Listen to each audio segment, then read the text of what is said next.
Good evening all of you. ठीक है, आइए दोस्तों, आज हम प्रिंसिपल प्लेन के बारे में सीखेंगे। सारी बातें सीखेंगे प्रिंसिपल प्लेन के बारे में।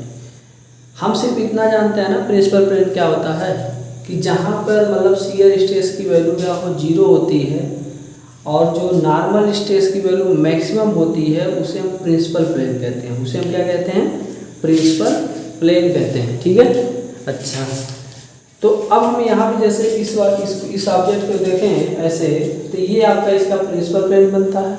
इस बात को हम अच्छी तरह जानते हैं। ठीक है, अच्छा, यहाँ पे हमने एक वेरिएशन डायग्राम खींचा था। हमने बताया था वो जो सिग्मा एन होता है और जो टाउ थीटा होता है, यानी नॉर्मल जो आपका स्ट्रेस होता है और जो शियर स्ट्रेस होता है वो होता क्या है, फंक्शन जो एंगल होता है थीटा उसका फंक्शन होता है, उसका फंक्शन होता है। और हम जानते हैं स्ट्रेस किसी एक पार्टिकुलर पॉइंट पे लगता है।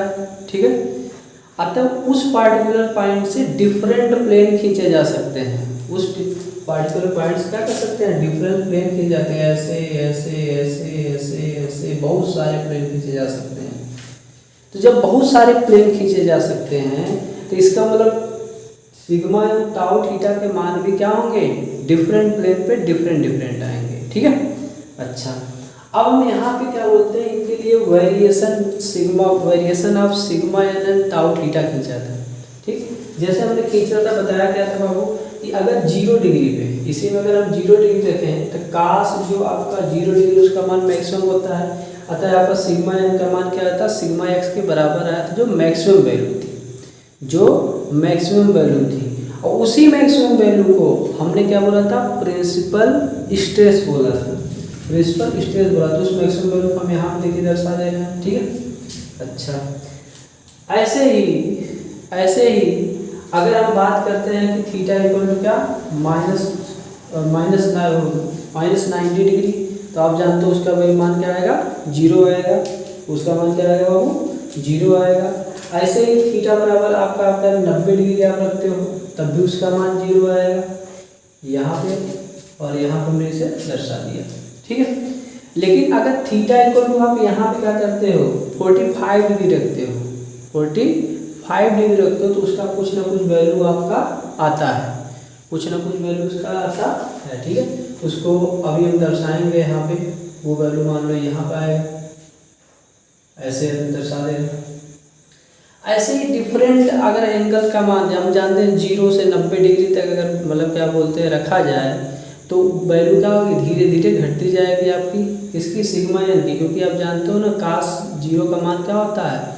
मैक्सिमम होता है। तो इसका मतलब आपका आगे जितने भी एंगल बढ़ाओगे वैल्यू घटती जाएगी, अंत में 90 डिग्री क्या हो जाएगी? 0 हो जाएगी। तो उसके लिए जब मैंने खींचा था तो आपको पता होगा मैंने कुछ ऐसे खींचा था, ऐसे खींचा था।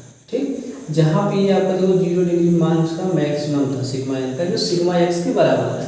अच्छा, अब हमने क्या बोलते हैं कि अगर देखें टाउ थीटा के लिए डायग्राम खींचे तो हम जानते हैं बाबू क्या, यहाँ पे साइन 2 थीटा, यानी आपका एक साइन कर्व बनेगा। क्या बनेगा? आपका साइन कर्व बनेगा। तो जब साइन कर्व हम बनाएंगे यहाँ पे, हम जान रहे हैं कि साइन अगर 90 डिग्री रखते हैं यहाँ पे मान, तो साइन 2 गुणे 90 यानी 180 डिग्री होगा, जिसका मान 0 होगा। यानी यहाँ पे मान शियर स्ट्रेस का क्या होगा? 0 होगा। यहाँ मान कितना आएगा? 0 आएगा। ठीक, ये वैल्यू जो होगा याद रखना, ये सिग्मा एन का है डायग्राम। अच्छा, ये साइन कर्व बनता है, इसलिए हम इसको क्या करेंगे? ये ऐसे ला के ऐसे, ये यूं लाएंगे। ठीक है, और इसको हम यहाँ से ऐसे मिला के फिर यहाँ से ऐसे मिला देंगे। तो आप देखो ना, अगर 45 डिग्री आप रखते हो यहाँ पे तो आपका क्या साइन 90 डिग्री हो जाएगा, 2 गुणे 45 होगा ना, यानी इसका मान 1 हो जाएगा। तो मतलब टाउ थीटा का मान भी मैक्सिमम आएगा, मान आएगा सिग्मा एक्स बाई 2। तो आपका जो डायग्राम है कुछ इस तरह से बनता था, आपका डायग्राम कुछ इस तरह से बनता था, जहाँ पे आपका ये जो वैल्यू होती थी आपका टाउ थीटा का मान होता था। तो आप देख रहे हैं यहाँ पे 45 डिग्री पर, और यहाँ पे भी माइनस 45 डिग्री पर भी इसका मान क्या है? मैक्सिमम है। क्या है? मैक्सिमम है। इसी बात को हमने यहाँ पे दिखाया है, देखिएगा ध्यान से। यहाँ अगर दोस्त यहाँ पे देखो, ये क्या है आपका? ये प्लेन ऐसे कटा है, ये प्लेन ऐसे कटा है, यानी 45 डिग्री पे। कितने डिग्री पे? 45 डिग्री पे कटा है। तो अगर आप 45 डिग्री पे देखेंगे, 45 डिग्री पे कटा हुआ देखेंगे, अगर मान लीजिए ये 45 डिग्री पे कटा है तो इस पे शियर स्ट्रेस का मान क्या होगा, मैक्सिमम होगा।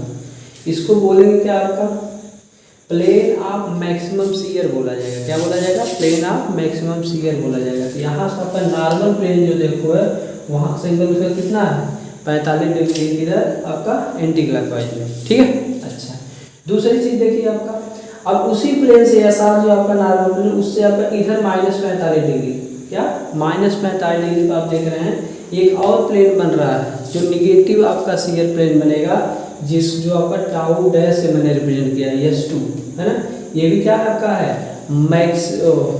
प्लेन ऑफ मैक्सिमम शियर है, प्लेन ऑफ मैक्सिमम शियर है, ठीक है। अच्छा, इसी को अगर आप क्लॉकवाइज आप देखते हो, क्लॉकवाइज देखते हो तो इसी प्लेन पे आगे बढ़ाइए लाइन, और यहाँ से आप देखेंगे ये क्लॉकवाइज में 135 डिग्री बनेगा। क्या बनेगा बाबू, 135 डिग्री बनेगा, ठीक है। अच्छा, एक चीज़ आप यहाँ पे और देख रहे हो कि एक प्लेन यानी S1 और S2 के बीच का जो एंगल है 90 डिग्री बन रहा है। S1 और S2 के बीच का एंगल कितना बन रहा था, 90 डिग्री बन रहा है, ठीक है। ये बात समझ में आ गई। अच्छा, दूसरी क्या चीज़ आपको याद रखने वाली यहाँ पे देख रहे हो आप, दूसरी चीज़ ये देख रहे हो कि इसी प्लेन पर नॉर्मल स्ट्रेस का मान 0 नहीं है, नॉर्मल स्ट्रेस का मान 0 नहीं है। जबकि हम पढ़ के आए हैं प्रिंसिपल जो प्लेन होता है, यानी जहाँ पे नॉर्मल स्ट्रेस का मान मैक्सिमम होता है वहाँ पे शियर स्ट्रेस का मान क्या हो जाता है, 0 हो जाता है। और उसी प्लेन को हम क्या कहते हैं, प्रिंसिपल प्लेन कहते हैं।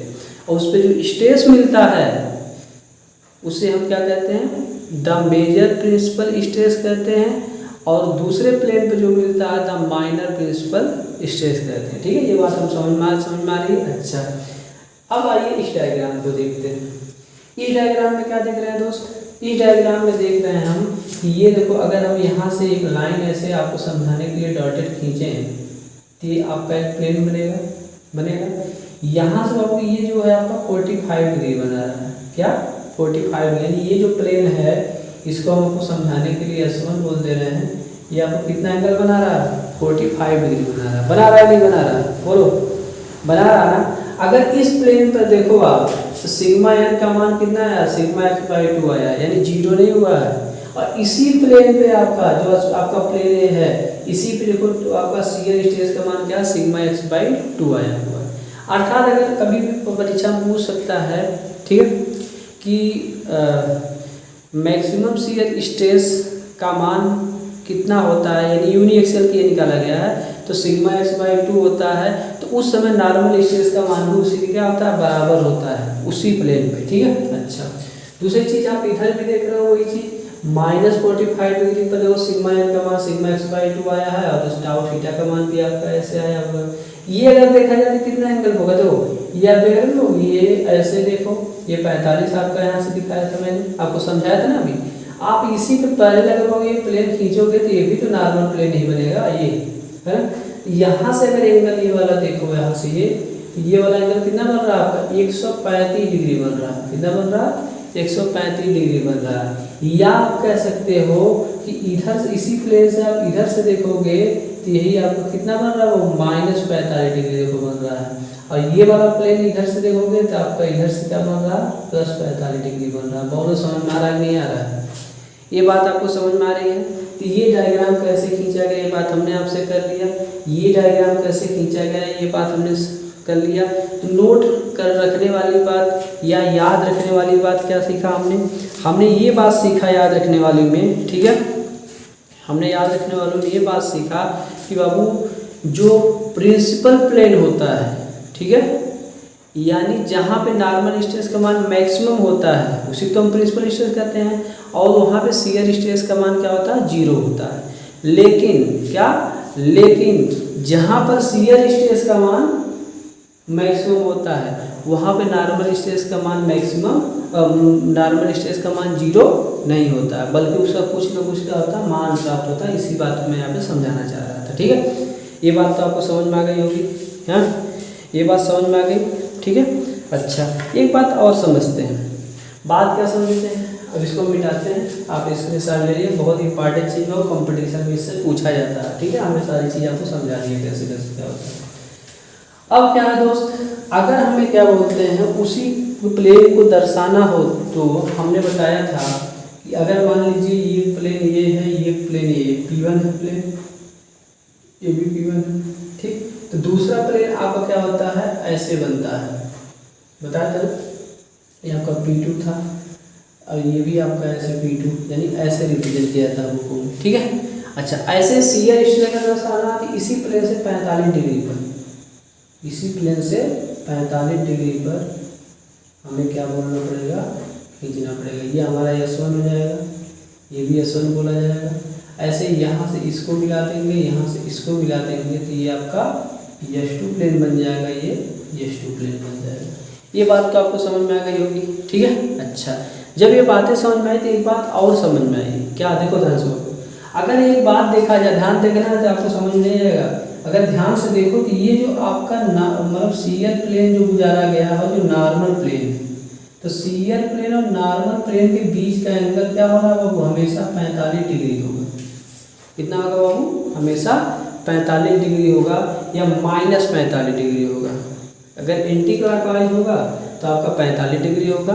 नॉर्मल प्लेन और शियर प्लेन के बीच का एंगल याद रखने वाली बात है, इसे लिख लेना। ऐसे ही अगर क्लॉकवाइज होगा तो नॉर्मल प्लेन से -45 डिग्री आपका एंगल बनाएगा। बात समझ में ही आपको। दूसरी बात क्या सीखने वाली है कि अगर जो आपका प्रिंसिपल प्लेन या नॉर्मल प्लेन है उससे दूसरा आपका जो मतलब क्या बोलते हैं कि शियर प्लेन बन रहा है, ठीक है, उसका वो जो है 135 डिग्री पे बनता है या -45 डिग्री पे बनता है, ठीक है। यहाँ तक बात समझ में आ गई होगी शायद आपको, ठीक। इसको भी हम मिटाते हैं, ये बात हम समझ चुके हैं। अब हम दोस्तों क्या बोलते हैं, प्रिंसिपल प्लेन के अंदर बहुत सारी चीज़ें सीखने वाले हैं, बहुत सारी चीज़ें सीखने वाले हैं। शायद ये बात आपको समझ में आ गई होगी, है ना। बोलिए, ये बात समझ में आ गई दोस्त, है ना। चलिए, अगर ये बात आपको समझ में